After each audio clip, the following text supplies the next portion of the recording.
Size இது. அதுலேயும் அஞ்சால குட்டி இது. இது சின்ன மீன். அஞ்சால பெரிய சைஸில் வரும், நல்ல மரத்து சைஸில் வரும். ஒரு ஆள் கையை கடிக்கிற அளவுக்கு வாய் இருக்கு, அந்த மாதிரி பெரிய சைஸ்லலாம் வரும். இந்த அஞ்சால குட்டி எப்படி இருக்குன்னு பாருங்க.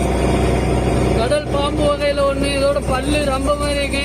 கடிச்சா இந்த சின்ன மீனாக இருந்தாலும் புண்ணு சீக்கிரத்தில் ஆறாது.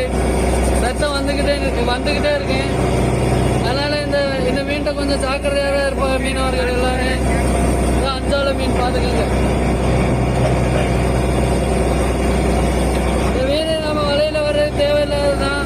கொஞ்சம் உயிர் இருக்குன்னு நினைக்கிறேன். இதை தூக்கி தண்ணியில் விட்டுருவோம். இந்த மாதிரி கடல் சம்பந்தப்பட்ட வீடியோக்களை பார்க்க நம்ம சேனலை சப்ஸ்கிரைப் பண்ணுங்க, கூட பெல் ஐக்கனை கிளிக் பண்ணுங்க. Bye bye friends.